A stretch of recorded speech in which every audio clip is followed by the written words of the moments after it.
دا وصل شو د لوی سپېڅلي څښتن تعالی په سپېڅلي نامه ټولو قدرمنو لیدونکو اوریدونکو ته سلامونه هوارکلی څوک چې به اوس په دې وخت کې موږ په ژوندۍ بڼه ګوري او که څوک بیا موږ وروسته ګوري ټولو د ډېر درناوی ملګرو نن را سره په سټوډیو کې مشال خان ټکر صاحب میلمه دی. ټکر صاحب د لوی افغانستان غورځنګ بنسټګر او مشر دی چې ګام ورته ویلی شي چې د ګریټ افغانستان مومنټ په نوم باندې یادېږي. تاسو ټکر صاحب د افغانستان د ډیرو تلویزیون چینلونو څخه اوریدلی او لیدلی دی. ټکر صاحب خپله یو ځان ته جدا نظریه لري، نو هغه موږ سره په سټوډیو کې دی، هغې ته موږ هرکلی کوو. ټکر صاحب تاسو روغبړ وکوئ، به ستاسو څخه اول پوښتنه وکړم. ډېره مننه ګرانه، پاک الله دې خوشحاله لره او زه تاسو ټولو ته د زړه د اخلاصه د مینې نه ډک سلامونه وایم. مننه. ټکر صاحب تاسو څه فکر کوئ چې د افغانستان د اوسني حالات د پښتنو په ګټه دي که په تاوان؟ بسم الله الرحمن الرحیم. شروع کوم د پاک الله په نوم چې بخښونکی او مهربانه دی. څومره پورې چې ستاسو د پښتنې تعلق دی نو دا یوه ډېره زړه دردونکې پوښتنه ده چې کله ته یو قوم تباه کوي او شعوري تور، کلتوري تور او تاریخي تور هغه غلام کوي، نو اول به د هغه په ژبه، کلتور او تاریخ باندې یرغل کوي. لکه کله چې پاکستان جوړ شو نو پلازمینه کراچۍ وه، نو د کراچۍ نه د صوبه سرحد دولت ته یو مکتوب راغلی و که د دې پښتنو نه موږ خپله ژبه، خپل تاریخ او خپل کلتور هېر کړي نه وي نو دا پښتانه پاکستانیان کیدی نشي. او دغسې په سکولونو، کالجونو او پوهنتونونو کې موږ د خپلې ژبې، کلتور او تاریخ نه د یو ډېر لوی سازش ته لاندې لرې پاتې کړی شو. خو موږ د محکوم افغانستان پښتنو خپله ژبه او خپل دود دستور هغه موږ بالکل د لاسه ورکړی نه دی او اردو ژبه او کلتور موږ نه دی خپل کړی. ځکه که په محکوم افغانستان کې یو پښتون د پاکستان په یو لویه چوکۍ هم ناست وي خو موږ خپله ژبه وایو، په سلونو مثالونه درکولی شم، خو زه به صرف یو مثال درکړم. د پاکستان د رئیس جمهور غلام اسحاق خان هغه چې به کله پېښور ته راغی نو په یوسفزۍ ژبه کې به یې خبرې کولې، خو چې خپل کلي بنو ته ولاړ نو په بنوسۍ ژبه کې به یې خبرې کولې. اوس به راشو آزاد افغانستان ته. امان الله خان او د هغه خویندو له پښتو نه ورتله. ظاهرشاه 40 کاله په ار کې ناست و خو نه هغه او نه د هغه بچو له پښتو ورتله. کرزی صاحب 14 کاله په ار کې ناست و خو یو فرمان هم په پښتو کې نه و صادر شوی. په آزاد افغانستان کې د 15% نه زیاتو پښتنو خپله ژبه، دود دستور او خپل کلتور د لاسه ورکړی دی او دري ژبه او کلتور یې خپل کړی دی. ما 2 کاله مخکې یو ورځ په لایو ویډیو کې ویلي و چې د افغانستان شاهي دربار ته پښتو په 3 دورو کې سر ښکاره کړی و. یو د احمدشاه بابا په وخت کې، دویم د خلقانو په وخت کې او دریم د طالبانو په وخت کې. نو ما ته د ځینې افغانانو چې کومې کنځلې کړې وي چې تا ولې د خلقانو او د طالبانو نوم واغشته، د بده مرغه ځینې افغانان او د هغوی اولاد رښتیا اورېدلو ته بالکل تیار نه دي. زه په واشنګټن کې په یو ځای کې میلمه وم چې په هغه غونډه کې 90% کندهاریان ناست وو. نو موږ خپلې خبرې کولې چې په دې کې یو تاجک راننوت، ډېر شریف او پوه انسان چې ما ته یې وکتل نو وایي ټکر صاحب یې؟ نو ما ورته ویل او. نو زما سره ډېره مینه وکړه. نو چې هغه کېناستو نو دې ټولو کسانو ته وویل چې زه په پښتو صرف پسې نه پوهېږم خو ویلی نه شم، نو مهرباني وکړئ په پښتو کې خبرې کوئ ځکه چې ټکر صاحب په درې ژبه باندې نه پوهېږي. زه 3 ګنټې ناست وم خو یو پښتون هم په پښتو کې خبرې نه کولې. حالانکه هغه مشر به ورته بیا به ورته وي چې په پښتو کې خبره وکړي چې ټکر صاحب پرې پوه شي، خو دې ټولو په درې کې خبرې کولې. زمونږ د چا په ژبه او د چا په کلتور هیڅ اعتراض نشته، خو د خپلې ژبې او د خپل کلتور په قربانۍ باندې نه، چې دا به موږ د لاسه ورکوو. اوس د مخ ورځو کې د افغان ډایسپورې په نوم اولنی پروګرام اشرف غني ورته هم لایو بیانیه ورکړې وه. زه پکې به زه دا ویم چې د بده مرغه هم راغلی وم. نو په 3 ګنټو کې ما له 2 منټه وخت راکړو ځکه چې ما د لوی افغانستان خبره وکړه او نور کسانو له په 3 4 او 5 واره باندې وخت ورکړی شو او 99% خبرې په درې ژبه کې شوې وي. یوازې زوم چې ما پکې ټولې خبرې په پښتو کې کړې وې. بل چې کله بابر کارمل په قدرت کې و یو کتاب لیکل شوی چې ډېر کوشش پکې شو چې د پښتنو شمېر په افغانستان کې راکم کړي، خو بیا یې هم 58% ښودلی و. چونکې زموږ پښتانه خو اکثر په اطرافو او په غرونو کې اوسېږي او اکثره به بېسواده وو، نو چې په افغانستان کې به مردم شماري وه، نو د یو ډېر لوی سازش د لاندې به د نورو قومیتونو کسان تلل او د دوی نه به یې په فارمونو باندې ګوتې ولګولې چې موږ د افغانستان ولس شمارو، او بیا به پکې وروسته هغوی د خپل قومیت نوم ولیکو، حالانکې هغه کس او دغه فامیل به ټول پښتانه او په کاغذاتو کې به تاجک وښودل شو. نو اوس په سرکاري کاغذاتو کې، د CIA په کاغذاتو کې او د ملل متحد په کاغذاتو کې پښتانه 42% تراکوز شو، چې ګنې افغانستان په اصل کې د پښتنو وطن نه دی. د پېښور یو کس دی، هغه په دې کې PhD کړې ده، نو هغه وایي چې زه په افغانستان کې کلي په کلي بانډه په بانډه ګرځېدلی یم، د پښتنو شمېر د 80% نه هم سوا دی.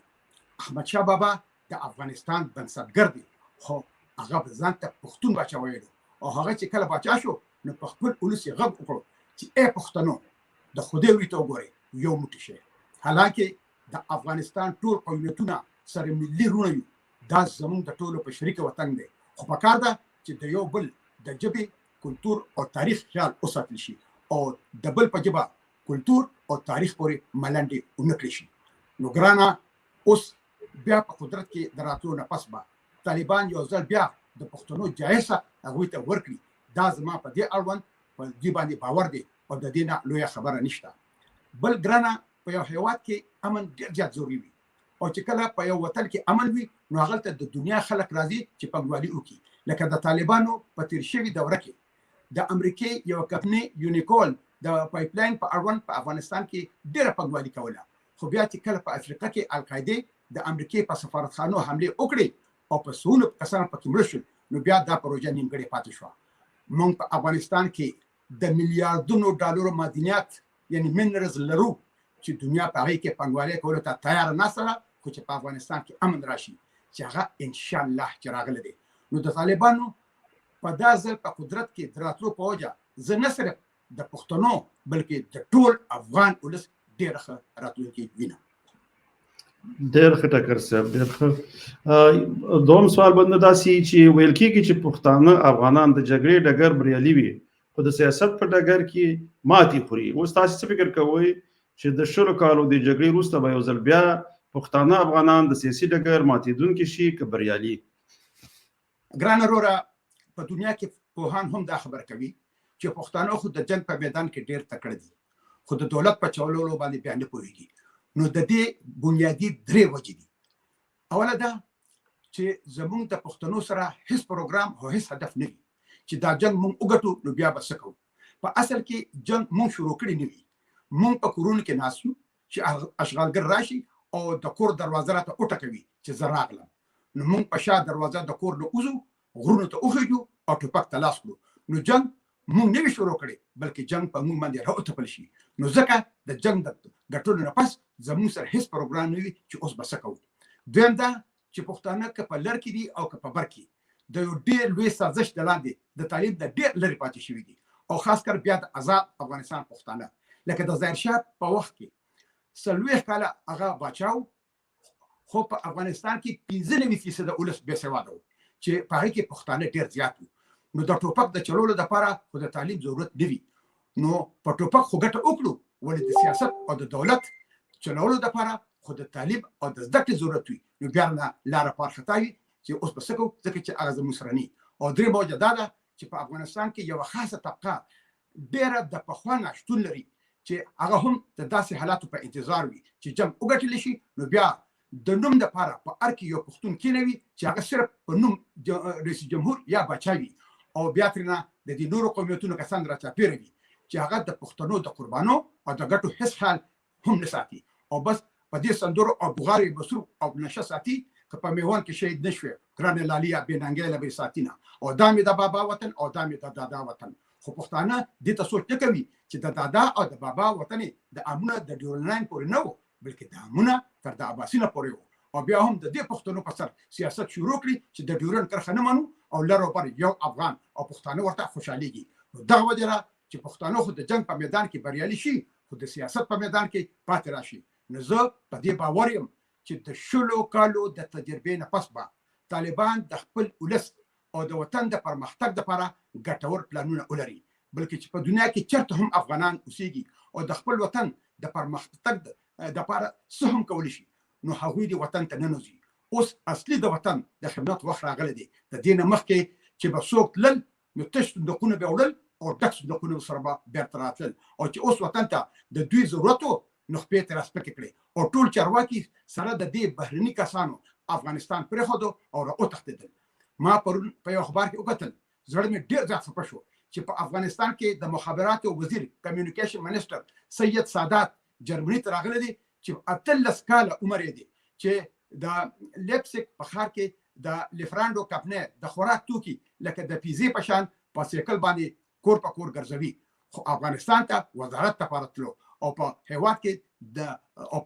بیا په بل هیواد کې د یوې کمپنۍ د خوراک توکي کور په کور په سایکل باندې ګرځوي او په هغې باندې وایي چې زه په دې ویاړم. نو بیا دلته پته لګي چې د دې خلکو د خپل وطن سره څومره مینه وه.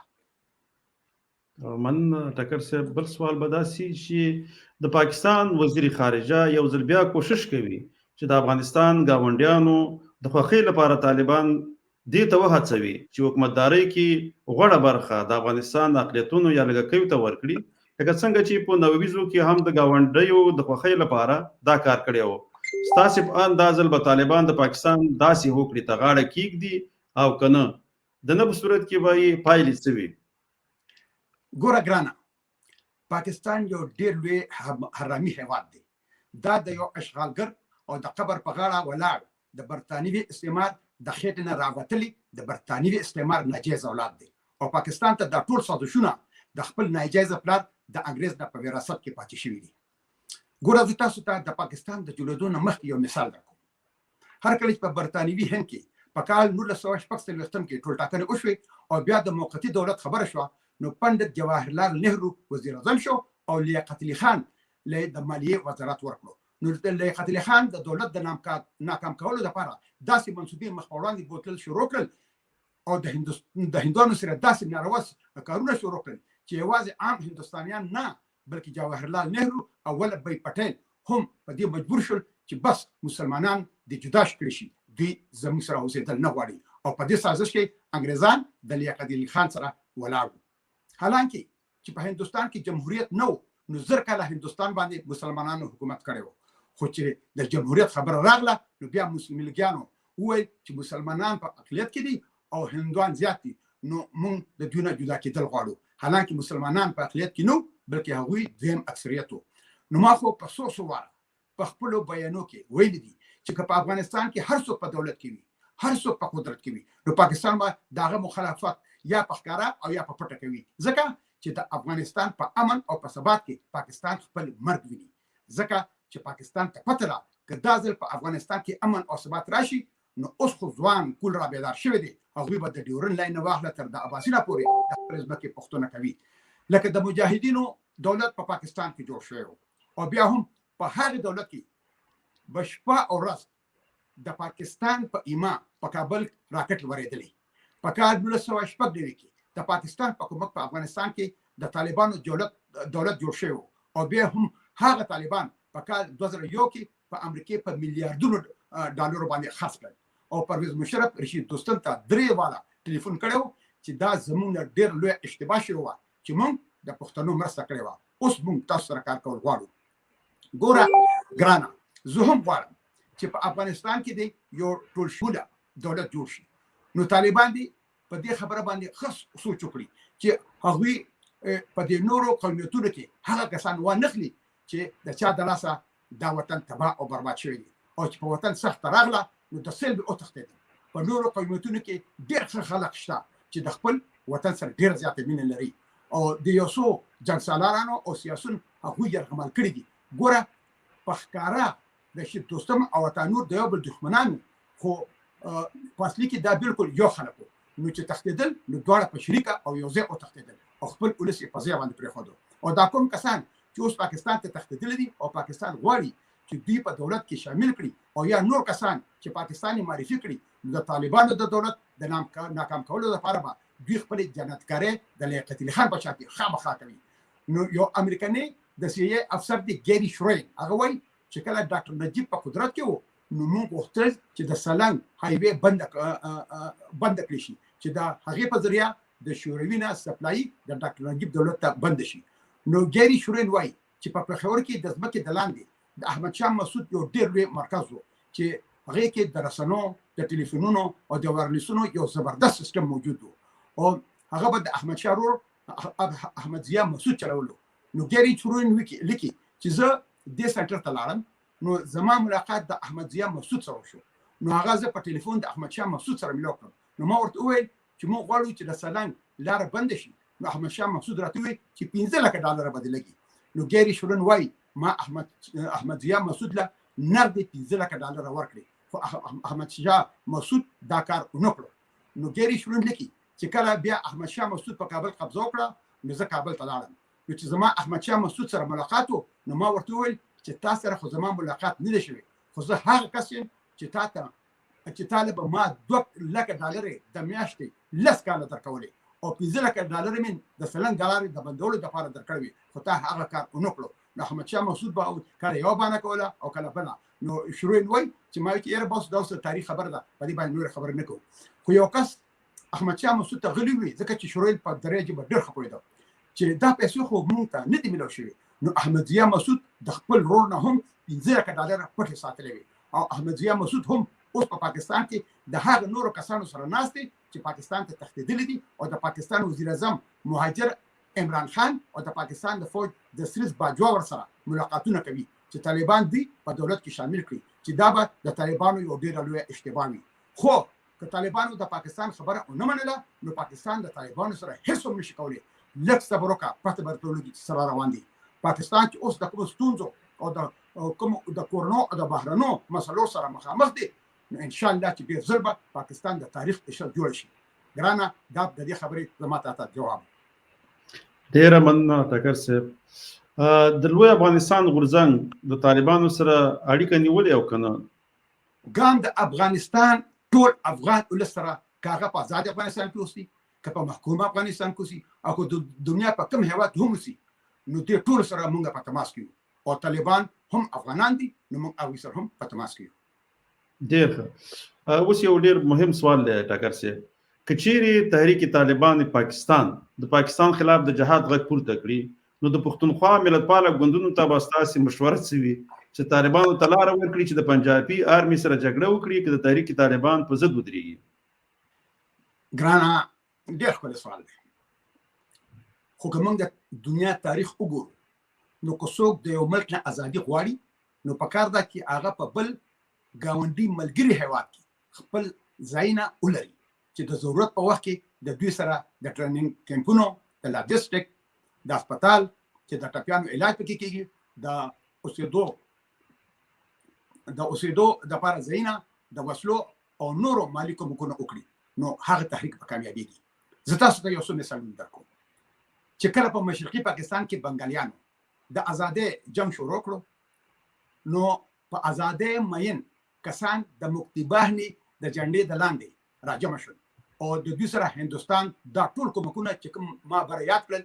دا شروع کړل. په پاکستان کې د جهاد په نوم چې د مجاهدینو کومې اوبه پاټې په پیښور کې ناستې وي نو که دا ټول کومکونه د هغوی سره پاکستان نو کړي نو هغوی په افغانستان کې هم نشي کولی هیڅ هم نشي کولی او داسې د طالبانو سره. او دغه وجه وه چې زه کابل ته درغلم نو زه خو د دې دپاره درغلی وم چې زه به په افغانستان کې کینم او د پاکستان خلاف په خپلو هلو ځلو دوام ورکوم او په پاکستان باندې به ورخېږم. نو پاکستان ته پته وه چې دې کس سره پروګرام شته نو د پاکستان په وینا زه 2 ځله د افغانستان نه د اشرف غني دولت روشلم او د پاکستان د فوج ویان جنرال آصف غفور په اسلام آباد کې بین المللي مطبوعاتو کانفرنس کې وویل چې مشال خان ټکر د کاناډا نه کابل ته د څه لپاره راغلی دی او د بلوچو د ازادۍ غوښتونکو کسانو سره د مشال خان ټکر څه تعلق دی. نو زه خو یو کس وم نو زما نه د پاکستان د دومره لوی دولت ولې دومره یارېدلو ځکه چې زما سره په پاکستان د ورختلو پروګرام شته. بله تاسو یو خبره وکړه چې که د پاکستان طالبانو د پنجابیانو خلاف د جهاد اعلان وکړو نو زما به د محکوم افغانستان ملتپاله ګوندونو ته څه مشوره وي. ګوره ګرانه په دې ملتپاله ګوندونو کې 2 قسمه خلک دي. یو د دغې پارټو مشرتابه دي او بل عام ولس دي. نو په کوزه پښتونخوا کې مخکې دوه پټو عوامي نېشنل پارټي او پښتونخوا ملي یوه پارټي په پاکستان کې دننه په عدم تشدد د پاکستان د قانون د لاندې د پښتنو د حق خبره کوله بیا پکې پی ټی ایم وروتلو نو هغوی هم وایي چې موږ په عدم تشدد د پاکستان د قانون د لاندې د پښتنو حق غواړو او د منظور نه علاوه د پی ټی ایم نور ټول مشرتابه د پی ټی ایم نه ووتل او د بلې پارټي جوړولو اعلان وکړو نو د پاکستان قانون سری هغه دا دی چې ډیورلاین بین المللي سرحد دی زه دلته یو ډېره ضروري خبر کول غواړم زه په واشنگټن کې هم نو محسن داول د پاکستان په وفد کې واشنگټن ته راغلی و یو افغان ورته وویل چې ته هم په واشنگټن کې او مشال خان ټکر هم په واشنگټن کې دی نو ملاقات وسره وکړه نو محسن داول ورته وویل چې زه د مشال خان ټکر سره ملاقات نشم کولی ځکه چې هغه پاکستان ورانوي او پی ټی ایم پاکستان مضبوطوي نو اوس چې په کوزه پښتونخوا کې څوک د پاکستان د قانون د لاندې د پښتنو د حق خبرې کوي نو هغه د دوه په ځای په څلورو برخو کې ویشل شو چې د پښتنو طاقت نور هم کمزور شو او دا د پاکستان دولت غواړي څوک ډاکټر دی هغه ماته یو ویډیو را لګیلی ده نو په هغې کې اسفندیار ولي محمود خان اچکزی او منظور درې واړه دا وایي چې زمونږ د لرې او بر یو افغان نه دا مطلب دی چې ګنې یو افغانستان که د افغانستان د پښتنو خپلې ستونزې وي نو هغه د خپل دولت پسې راپاسي او د هغوی نه دې تپوس وکړي او خپلې ستونزې حل کړي زمونږ ټول خبرې په پاکستان کې دننه دي په پاکستان کې د پاکستان د قانون د لاندې خپل حق غواړو او موږ چرته هم د افغانستان په معاملو کې نه ګوتې وخلي او نه به وخورو نو ګرانه وطنه کېدای شي چې دا ویډیو تاسو هم د نظره تېر شوي نو د کوزې پښتونخوا د ملتپالو ګوندونو مشران خو په پاکستان ځانونه وجدي چې دا زموږ وطن دی نو د دې ګوندونو د مشرانو نه خو هیڅ توقع نه دي ساتل پکار چې دوی به د پاکستان نه د ازادۍ په جنګ کې د هغه طاقتونو مرسته وکړي چې کوم د پاکستان نه ازادي غواړي لکه کله چې په خیبر پښتونخوا کې عوامي نېشنل پارټي په قدرت کې وه نو په هغه وخت کې د تحریک طالبانو پاکستان مشر مولوي فضل الله اسفندیار ولي ته ټلیفون وکړو چې ما له لار راکړه چې زه په پنجاب باندې ورشم نو اسفندیار ولي ورله جواب ورکړو چې اول به زموږ سره جنګېږي نو بیا به په پنجابیانو پسې ځي نو د دې تش په نوم ملتپاله پارټو د مشرانو نه دا توقع ساتل چې دوی به د پاکستان نه د خپل ځمکې د آزادولو لپاره هلې ځلې وکړي او یا د هغې کسو مرسته به وکړي چې څوک د پاکستان ازادي غواړي نو دا په صحرا کې په سراب کې د حوض کوثر تلاش دی خو چې تر څو د دې تش په نوم پښتون کمپاینه پارټو د عام ولس خبره ده نو که داسې صورتحال شروع شو چې داسې تحریک کاغه د هر چا وي او هر نظریه لري خو چې د پاکستان نه خپل ځمکه آزادول غواړي نو عام ولس به د هغوی مرسته خامخا کوي او زما د محکوم افغانستان ولس ته دا مشوره ده چې په پاکستان کې به تاسو او ستاسو راتلونکي نسل ټول عمر د پنجاب غلامان یې چې څومره زر د پاکستان نه ازادي واخلو نو دومره زر به د عباسي نه واخله تر دامه پورې خپل د پلار نیکه وطن ګران افغانستان د ترقۍ او د پرمختګ په لار باندې روان کړو لکه څنګه چې اوس د بنګال لاینو جی ډي پي پاکستان خو پرېږده بلکې د هندوستان هم ډېره مخکې روانه ده نو پکار ده چې د هر هغه تحریک مرسته وکړي چې څوک د پاکستان نه د پښتنو ازادي غواړي ځکه چې د لر او د بر د ټولو پښتنو د بدبختو حل یوازې لوی افغانستان دی بل حل نشته ډېر ښه ټاکر صاحب د لوی افغانستان په جوړېدو کې د پښتنو افغانانو څه ګټې دي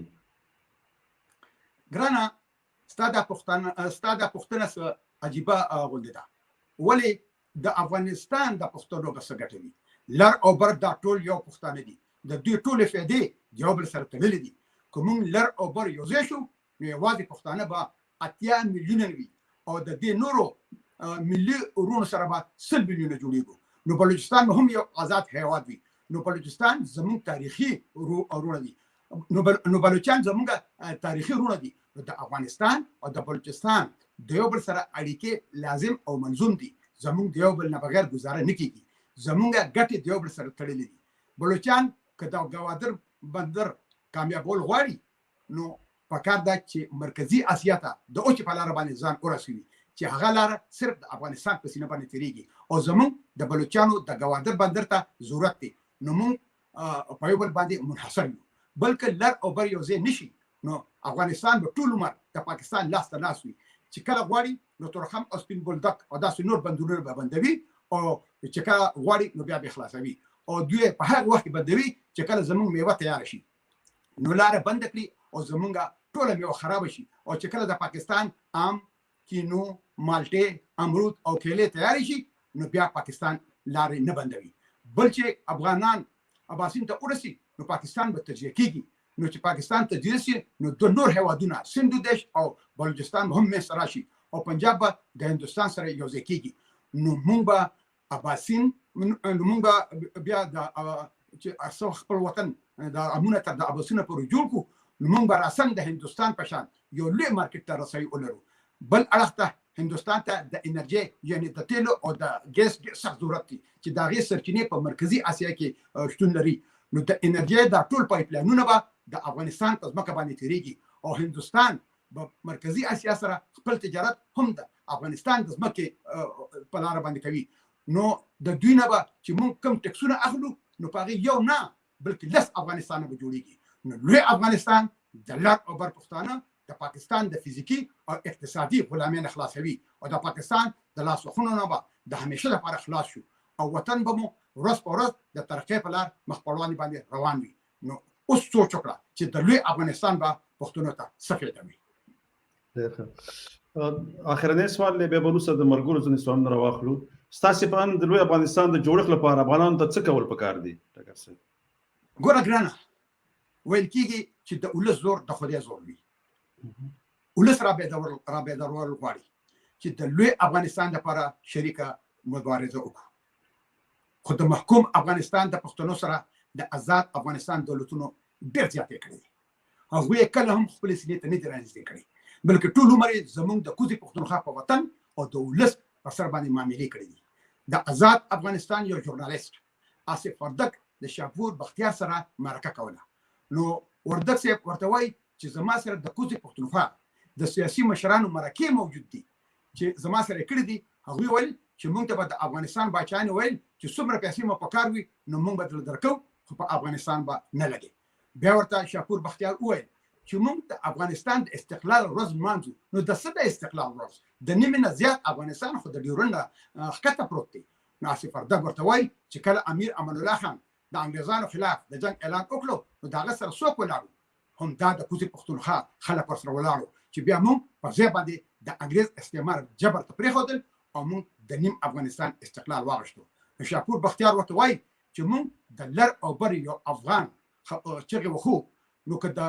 کوزي پښتونخوا خلک زموږ نه پوښتنه وکړي چې تاسو زموږ دپاره څه کړي دي تاسو خو آزاد وئ موږ ورله څه جواب ورکوو نو آصف وردک ورته وویل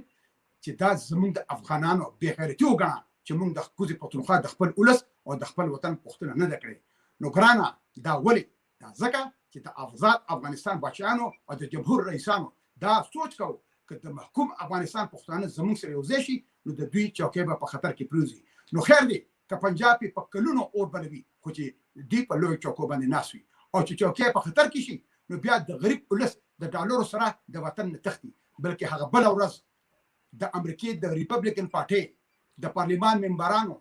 د امریکای د اټارنی جنرال او د خارجه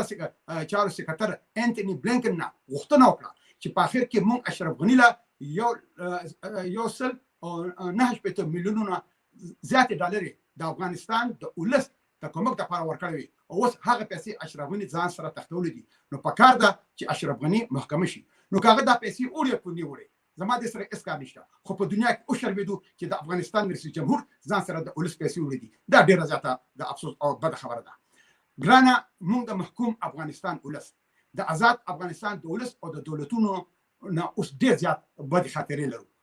لر او بر یو څه وخت کال شو او شو چې د یو بل نه جدا شوی دي خو په دې دومره موده کې د افغانستان ولس چرته هم د خپل چارواکو نه دا پوښتنه نه کړې چې تاسو ولې د خپل ولس او د خپل ځمکې پوښتنه نه کړې نو د لر او بر په نه یو ځای کېدو کې د افغانستان دولتونه او ولس دواړه ګناهګار دي او چې کله د محکوم افغانستان نه یو کس مشر خان ټکر په واسطه می وای چې زه خپل د پلار نیکه وطن د اباسین نه واخد د دوامو پر لوی افغانستان جوړول غواړم نو دوه ځله د افغانستان نه د افغانستان چارواکو راوشړل خو د افغانستان ولس په ځای د دې چې د اشرف غنی نه پوښتنه کړې وي چې تاسو ولې ټکر سي پوښتل نو ورته به وي چې زرکلن شي نو اوس وروره خبره داسې ده چې د لوی افغانستان په خاطر به راپاسې تاسو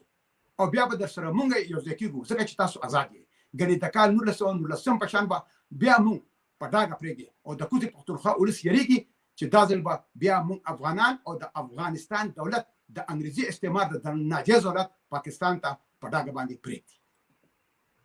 مننه ډاکټر صاحب. خو ته ماته یو سوال پیدا کېږي، خیر تاسو پرې ګرنا واچوئ. وګوره موږ خپل هم دا ویو چې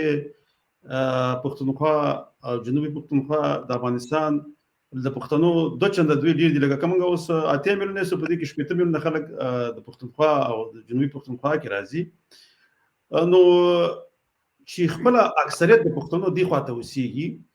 دوی لکه اوس وګوره که دا پخواني پاچاهانو دوی خرڅولم، دوی یو قیام باید کله وي، ځکه دوی لکه هغه قیام به کله وي، هغه پاچا به لري کله وي، د پښتنو د اکثریت حکومت به راوستلی وي، ځکه دوی هم په دې کې مسؤل دي، ځکه دوی هم چې هر څوک راغلي دي د هغوی ته لکه که انګریزان راغلم دوی ورسره لکه په سراپان نڅېدل چې د افغانستان سره یو ځای شي، یا که روسه د پاکستان سره یو ځای شولو، هم که اوس اکثریت 80% هم د پښتونخوا خلک خپله وغواړي چې موږ ازادي غواړو، بغیر د ټوپک هم کېدلی شي دوی که دا ټول مظاهرې شروع کړي او راوځي، نو کېدلی شي یو دغه وشي، یو څه نتیجه ورکړي. خو مګر که دې کې 10% خلک وغواړي دا باقي پاتې نه غواړي، بیا ډېره مشکله به شي زما په اند باندې. ګوره ګرانه، تا یو تاریخي سوال کړی دی او په کار دا چې زه د تاریخ په رڼا کې تا له جواب درکړم. په کال 1830 کې لر او بر د یو بل جدا شوي دي. په هغه وخت کې په پېښور کې د دوست محمد خان دوه وروڼه، یار محمد خان او سلطان محمد خان ناست، هغوی زمونږ مشران. خو چې هر کله د انګریزانو په کومک رنجیت سنګ په پېښور راخوت، نو دوی دواړه راوتښتېدل او موږ یې دغه ته پرېښودو، رنجیت سنګ ته. بیا هغه 15 کاله په کوزه پښتونخوا کې ناست و او هغه ظلمونه به یې کول، هغه ظلمونه چې د هغې تاریخ چې هغه تاریخ کې سړي ګوري نو خلک حیران شي. لکه چې چاسې به غلط کار وکړو نو هغه به د محمد خان دغه ته بر ورسو بنارې ته د محمد خان جومات او د هغه ځای نه به راخطا کړو. زما خبره څه ده چې داسې به نه کوئ. موږ په هغه وخت کې ستاسو نه سیوا وو، خو داسې به نه کوئ چې باچې وي هغه راباندې تاسو کوله او چې غلامي اوس راتلې ته د غلامۍ نه ځان خلاص مې بیا مو سره شامل شي. نه زما خبرې له اوس اخره ګوره سوال تاریخي کړي، تاریخي جواب درکوم. ګوره بله خبره ډاکټر زه څه کوم، مونږ چې کله امان الله خان په کال 1919 کې په کوزه پښتونخوا باندې ورته ځکه چې تاسو آزاد یې او مونږ د انګریز استعمار د جبر د لاندې چا خبره نه شوه کولی او مونږ امیر امان الله خان ته نو ویل چې موږ به تاسو راپاسو، ځکه چې مونږ د دونه جبر د لاندې چې د هغې جبر زم ښکاري چې په ټکر جنګ دی او ګولۍ ورېږي اونې پاڼې رېجوي نه، زم د دومره ظلمونه به هغوی په مونږ کول او خلک غلی ناست وو. خو چې احمدشاه به دغه امیر امان الله خان لا په دغه نو وراوړېدلې په خیبر باندې چې د عباسین نه واخله ته ډیورونه پر سره ټول پښتانه ودرېدل. نو دغه ته انګریزان یو سوچ وکړ چې به خبره خو ډیورونه دغه ته راورسېدله عباسین ته، نو بیا انګریزانو امیر امان الله خان ته د جنگ دغه ورکړه چې جنگ بس کوو او خبرې شروع کوو او څه چلو شو چې موږ یې په ځای باندې پرېښودو او د نیم افغانستان استقلال یې واخیست. بیا به راشو بل طرف ته. ګوره د هغه چې څه ټایم د نیم افغانستان استقلال واخیست او موږ یې بیا انګریز استعمار ته پرېښودو، نو هغه ظلمونه وشو په موږ باندې چې په تاریخ کې د هغې مثال نه میلاویږي. چا وکړل؟ همدغه انګریز استعمار وکړل. اوس به راشو دې بل طرف ته. اوس که بیا د دې خبرې اشاره ما ته وکړه په کارو کې د دې خبرې جواب تا ته راکې مړه شوی وي. اوس بیا پښتانه راپاسي مونږ په کوزه پښتونخوا کې د انګریز د ناجیز دولت پاکستان مونږ د هغه د جبر د لاندې د بابړې خبره هغه انګریزانو نه وکړې، د بابړې واقعه پاکستان کړې وه چې چا به معمولي سر خوځو لکه باچا خان 15 کاله د پاکستان په جیل کې تیر کړي دي او دا نور د هندوستان په جیل کې تیر کړو. زما مطلب دا چې مونږ اوس بیا هم هغه شان د جبر د لاندې، خو که خبر د لوی افغانستان نشي نو د کوزې پښتونخوا خلک دې ولې راپاسي؟ د څه لپاره؟ د هغوی ژوند ستاسو نه خراب دی؟ د هغوی وسایل ستاسو نه کم دي؟ د هغوی یونیورسټۍ، د هغوی زیربناوي، د هغوی سړکونه، د هغوی هسپتالونه؟ خو چې د لوی افغانستان خبر راشي د لوی افغانستان نو هغه به دا ارس بیا پرېږدي او تاسو سره به یو ځای کېږي خو چې موږ نن بیا خبره شروع کړو چې موږ لار او بر یو افغان او دغه د بغاري شروع کړو او موږ چې موږ افغانستان غواړو او دا پاکستان راپاسي نو تاسو به بیا وایي چې دا د پاکستان کورنۍ مسله ده او موږ بیا په ځای باندې پرېږدي اوس به راپاسي تاسو موږ سره یو ځای کېږو او چې موږ سره یو ځای شو نو تاسو یو قدم مخکې نشئ دا هم بریا ساتي دا د کال 1912 موږ ثابت کړی ده او بیا په کال 1991 کې دغه چې کوم نادرشاه هغه زموږ قبایلو په تخت باندې کېنولی او بیا هغوی تخفیه اعلان کړی چې یاره ستاسو په بارډر باندې د بچه څخه کسان دي تاسو لاړ شئ په دې باندې هغه د دغه نه وشړل د کابل نه وشړل موږ سره یو پیره دا زیاتې نه دي شوي اوس په دا خیسې نه کوي چې موږ سیوا وکړو موږ په تاسو کې سیوا یو خو په پاکستان کې موږ 30% یو موږ په پاکستان کې سیوا نه یو موږ په افغانستان لارو بر کې په پښتنو کې سیوا یو په پاکستان کې اول تر باندې یو جابر ناست دی د انګریزي استعمار ناجیز اولاد ناست دی چې هغه موږ سره بیا څه کوي زه دغه خبره کوم چې تاسو به راپاسئ موږ در سره کېږو ځکه چې خو چې ګوره زما په معامله کې ولې د پاکستان دغه چې کوم د فوجیان هغه دا خبره کوله ځکه چې زه راپاسېدم نو د کوزې پښتونخوا خلک به دا وایي چې مشال موږ سره د نور افغانانو مشرانو په سر دوکه نشي کولی ځکه چې د خپل د کوزې پښتونخوا سره تعلق لري نو هغوی به په ما پسې راځي په ما باور کوي په تاسو باندې نه کوي ځکه چې یو څه اووه اتیا کاله شو چې تاسو په سر باندې معاملې کړي ټکر صاحب خو د شر اول خو کنه لکه موږ پښتانه او تا او زما او زه او ته لکه دا پکې باید موږ ونه یو ځکه چې دغه ده د سره دغه کېږي خاصه عام سوال چې موږ کوو لکه هغه موږ کله پښتونخوا یا د افغانستان پښتانه یادو لکه دغه ځکه موږ یادول شو چې ته ز شو به دغه ګوره دغه انګریزانو چې کوم یو د لین کشکلې ده د کوم لین چې کشکلې ده څنګه دې سره پښتنو کې اوس یو بل لکه دغه بګشتا لکه هغه چې کله پښتون ته لکه د کوزي پښتونخوا موږ چوتې اوس پاکستاني او ته پاکستان ته کنځل کوي هغه در سره په مقابل کې ودرېږي به د کنځل کوي هغه دې په خاطر باندې کوي چې هغه د سپیکر چې ما د پاکستاني نوم پرو دی یو خو د افغانستان د پښتنو یو تیروتنه دا ده چې د کوزي پښتونخوا پښتنو ته دیو پاکستاني نه وي ځم شته وایم چې تاسو ولې خپل پښتنو ته پاکستاني نه خو تاسو چې ته وایي خو هغه خپل به ځان پاکستاني غني ک نوري سم نه ولس باید په دې پوه شي چې د کوزي پښتونخوا پښتنو ته پاکستاني ونه وي بلکې پښتون رور د پښتونخوا ورته وي تر څو پورې چې دې لته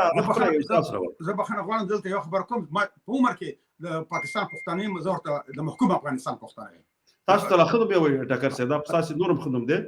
زه تاسو بل خبره کوم دا تاسو وی چې ته ما او زه مو یو بل نه یادو زه چې په سرینا هوټل کې وم مال په هر سوی مراد باندې امنیت کسان راوتل چې ته پاکستاني ته افغاني نه اوسه د پاکستان افغانستان دا ته ما د افغانستان منطقه په وراثت کې پاتې شي چې تاسو زه ناستم زه ګوره زه ناستم او ما ته چې تاسو په مخامخ باندې یو کس و چې دلته سره راغلی ته خو افغان نه ته خو پاکستاني او اوسه د وطن نه نو دا خو مشال دی وره دا مشال دی چې دا خو ټول مضبوط چې ما ته پته چې دا د افغانستان دا کوم مشران چې په چوکونه دا ټول خاینانو او خاینان دي نو په دې وجه باندې زه دا خبره همیشه کوم چې ما زما د افغانستان د دغه سره هیڅ تعلق نشته چې څوک په ارکې ناست دي که هر هغه کس چې هغه د اباسین نه تر د امو پورې دا وطن د مور غېږه بولي او لوی افغانستان غواړي که هغه په ارکې ناست دی که د ارګ نه بار ناست دی که هغه خلقي دی که هغه پرچمین دی که هغه طالب دی که هغه د دولت کس دی که هغه هر څوک دی که هغه پارسیوان دی که هغه زما د سر تاج دی خو چې څوک یې نه غواړي زما سره هیڅ تعلق نشته زما دریځ او د ګام دریځ په دې معامله کې بالکل ښکاره دی بالکل ټکر صاحب د ټولو دریځ چې لوی افغانستان څوک نه غواړي هغه نن د ټکر صاحب ته بل مسله دا ګوره دا د موضوع رئیسي د ایران میډیا د پنجاب میډیا په پښتونخوا کې دا کار کوي او د ایران میډیا په افغانستان کې دا کار کوي چې د پښتنو په منځ کې لريواله راولي پښتانه یو بل ته دشمنان معرفي کوي هغه ته د پاکستانی خطابو کې دی خواته د پښتنو مزغو کې هغه ځین سازي او تداسي کوي د ایران میډیا چې تاسو د افغانانو سره ساتي دغه پاکستاني دی او پاکستاني سره دشمن دی به کې د خپل پښتنو به د میډیا دی ته نه جوړ کړی چې ورته وایي چې ورا پاکستاني سره دشمن دی خو مګر د پښتون چې د سره دشمن نه دی دا ساورور دی باید د سره د یووالي لپاره باید کار وکړي ځکه دا د سیمه میډیا په کار ده او د سیمه مشران موږ په کار دي چې هغه راشي د دې باره باندې لکه تاسو چې ما راوستل د نور مشران باید د باره باندې خبرې وکړي د پښتنو په منځ کې د یووالي لپاره کار وکړي ځکه شکر کړه د سیمه کومه د ایران ته وګورو د ایران ټول نفوس دې 4 میلیونه دی په دې کې 4.50% میلیونه چې دي دا دغه دي صرف 450 میلیون دا چې دی هغه فارسیست دي لکه خپل فارسی جی بي 1 کې دی او د دې سره دغه لري مګر دا 450 میلیون په دې نورو قومونو باندې خپل جبه محاکمه کړې ده یو قوي نظام قوت لري او ته ټول عربي هیوادونه چې دي دوی نه په تکلیف کې دي په مګر دې خواته کې ترکیه ته موږ وګورو هغه تقریبا 4 میلیون د پوسټري په دې کې هغه کې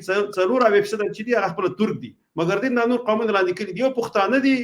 چې دوی د یو بل نه جدا دي نه خپل حکومتونه لري نه په خپل خاور باندې جبه واکمنه نه د جبه د دفتر جبه ده نه د اقتصاد جبه ده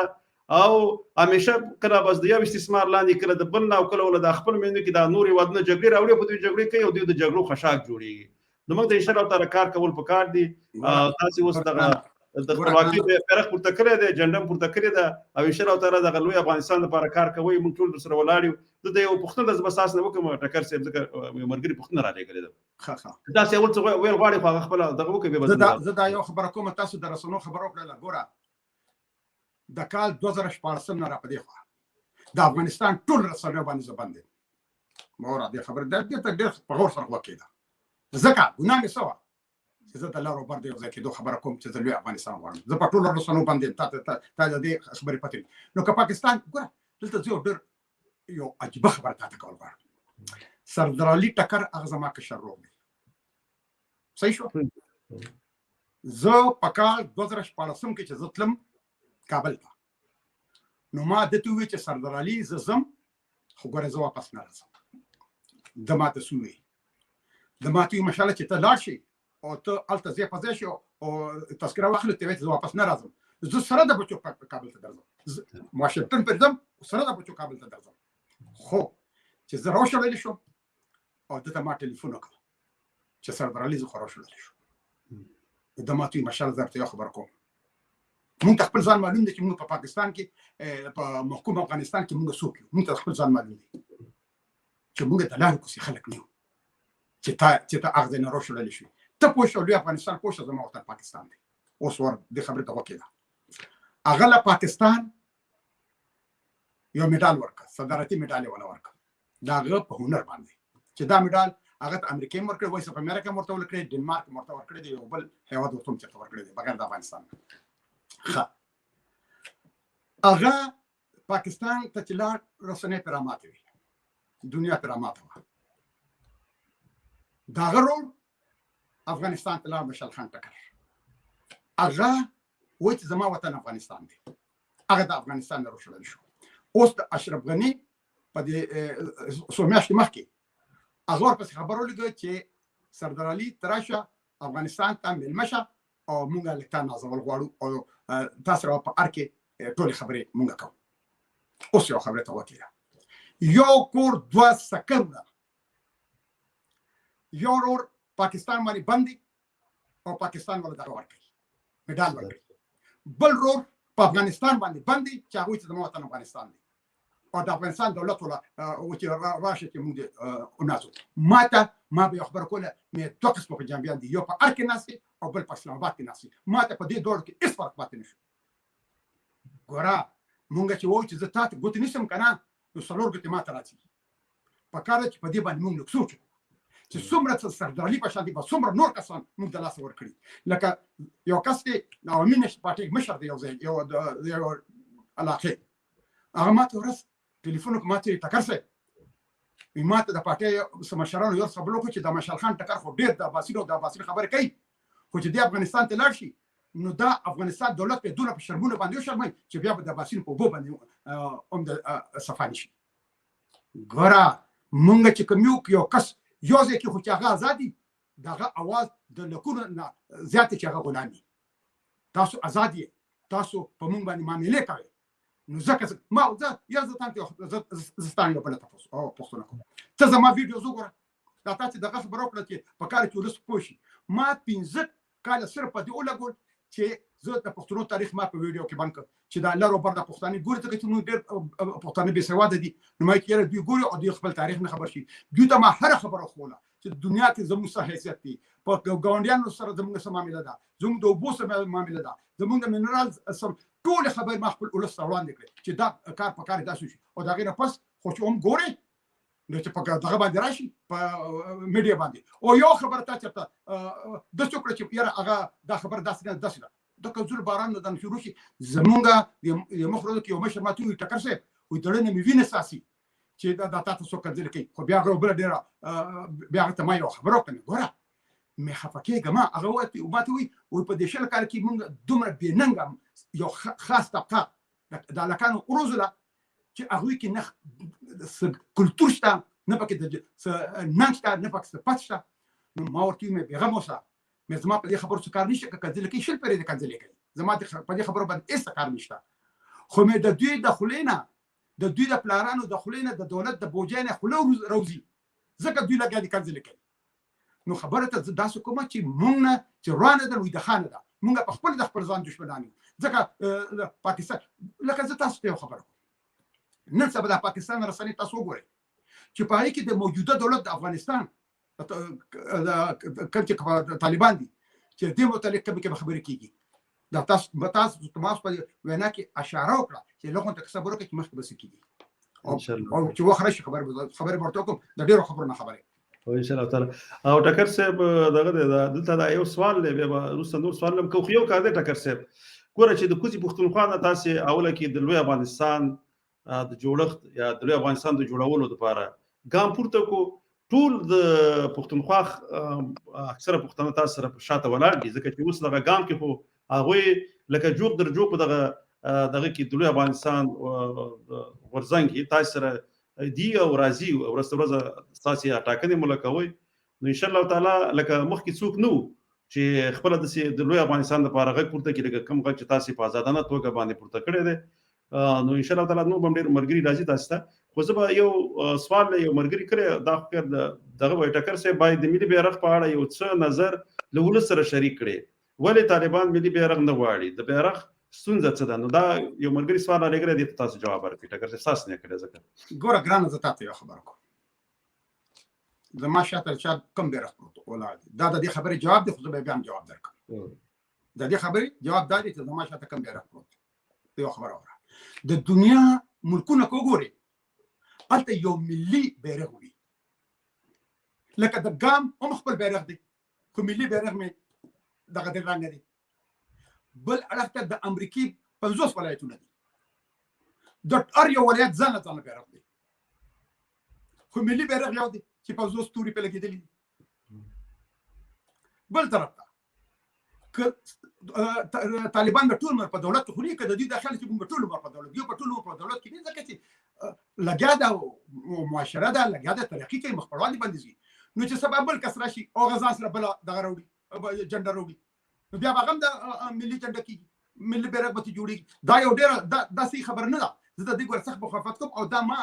په خپل فیسبوک باندې چلولې د اوس به نه دلر کړی دا فیسبوک په فیسبوک کې پرته چې په دنیا کې ملي یو بیرغ وي او د پټو ځل بیرغونه وي خدا نه چې یو پارټي برازیل او په پاکستان کې په بلاټر شي راغلی او دا ملي بیرغ شو بیا چې عوامي مشر پارټي راغلی دا ملي بیرغ شو بیا چې مسلمان راغلی دا د ملي بیرغ ډیر ځات پکاوي دي نو زه بالکل دا خبره کوم چې پکار ده چې زموږ یو بیرغ وي او د پټو چې کوم بیرغونه دي هغه د خپل ځای خو هغه به ملي بیرغ نشي کېدی ځکه چې ملي بیرغ هم یو بیرغ وي اصل بیرغونه نشي کېدی ډیر مننه ټکر سه بل سوال لاغز به دا نه وکم ځکه چې سوال نو وس راځي آیا ډیورن په طالبان اصلي کړي ټکر سه نه پوښتنه کومه وای لکه دا تاسو نه پوښتنه کړې ده چې تاسو ورته جواب ورکړئ ځکه چې ګوره ګرانه ځکه 1900 او شپږ نیمه تر د کال 2001 پورې طالبانو په هغه وخت کې نصر الله بابر چې هغه په طالبانو ته وی these are my boys دا زما لکان دي هغه مولا عمر سره په ډوډۍ باندې ناست نو ورته وی چې یاره امیر المؤمنین صاحب کدا دغه دی وکړه کدا ډیورل د عمر رسمي توګه باندې ټول مسلې حل دي دا زمونږ د پښتنو په دود دستور کې ډېره زیاته غلطه خبره ده خو د ډوډۍ داسې راچوته کړې و نوړې وی کېده واپس یې پیښه ده او خپل کسانو کې وی د سپین بولدک نیولې د افغانستان د ځمکې نه وشړې څلور ورځې مخکې د پاکستان یو جرنیل وی پر رسنیو باندې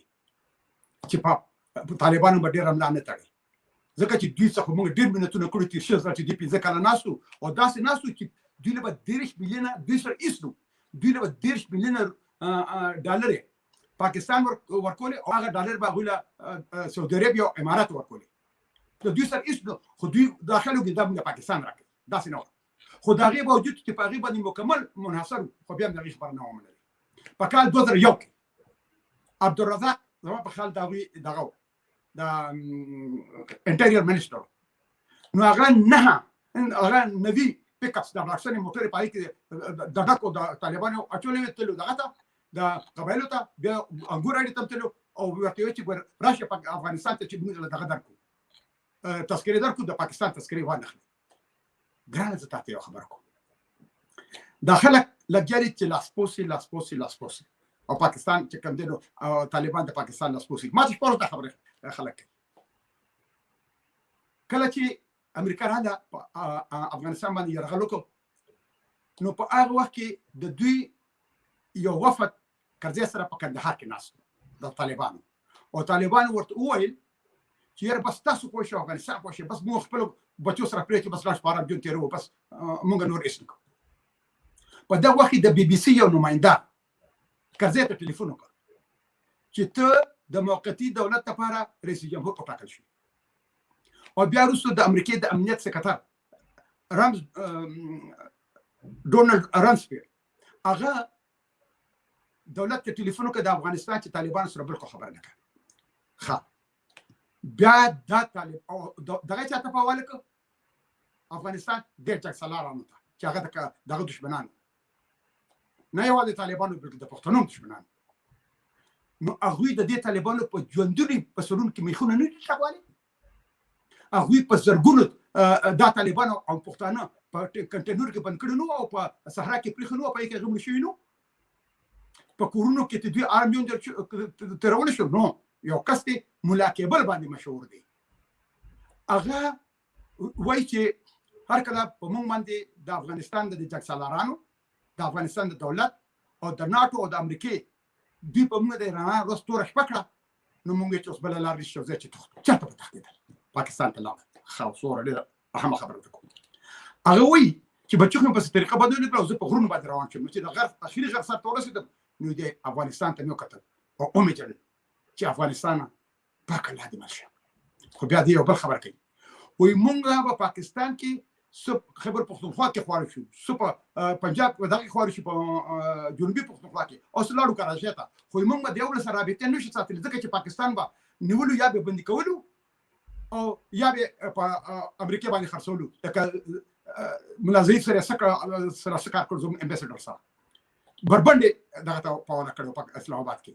امریکایانو ته نو دوی وایي چې مونږ په قلاره باندې بس غلې پراتو او یو بل سره رابطې نه ساتلې خو په کال 2003 کې چې بیا په عراق باندې هر کله امریکا وروختله نو دلته پاکستان وایي چې یاره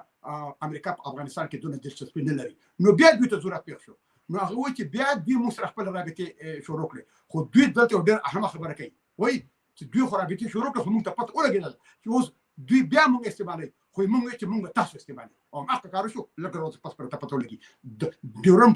ډیورن د چا پلان په چا نشي منلی دا زموږ وطن دی او دا که څوک هم ډیورن مني که هر څوک دی دا دغه د پلان وطن نه دی دا زموږ د ټولو په شریک وطن دی او دا وطن به موږ د اباسي نه پرو جوړو ډیورن منل نشته ان شاء الله تعالی ټکر صاحب ته یوه پوښتنه کړې ده ځکه داسې یوه پوښتنه ده دغه کړې ده نجم الدین نجم پوښتنه وایي دا خو اسانه نه بریښي چې کوزه پښتونخوا آزاده کړو نن د اهدافو د رسېدلو لپاره پالیسیانې پټې جوړېږي تاسو ته دا لاره نن څومره ګرانه او اسانه ده کوم طرز عمل لرئ لکه دا یو دغه نجم الدین ورور پوښتنه ده چې جواب نجم الدین وروره زموږ د کوزې پښتونخوا کې یو متل دی چې وایي سخی موږ د غوا د بچي ته سخی وایي وایي چې سخی ټوپونه وخی نو د موږي په زور یې وخی دا زه چې څه کوم نو ما سره د پروګرام دی ځکه خو د پاکستان سره ډېر فکر او په افغانستان په دولت ضرور شوم که ما سره څه پروګرام نه نو دا کیسه نه کېږي ما به دا خبر نه کوله ما سره یو مکمل پروګرام دی خبر بشي ان شاء الله ټکر صاحب ځکه چې تاسو پروګرام لرئ ځکه ډېر د پخوانه تاسو دا کار شروع کړئ ان شاء الله تعالی د لوی افغانستان د جوړښت لپاره به ټول کار کوو اوس خو یو شاته څه نور معاملې روانې دي خو الله دې وکړي چې موږ ته پکې لوی افغانستان جوړ شي خو چې داسې که پښتنو ښه پالیسي جوړه کړه ان شاء الله تعالی د جوړېدلو امکانات ډېر زیات دي ګوره زه تاته یو خبره کوم ما ابلوس په ویډیو کې مې خبره کړې ده ګوره کله افغانستان جوړ شو دا ما ډېر مخکې ویل مې دا باقي وطن او باقي ماندا وطن رواني د امریکا خبره ده د روس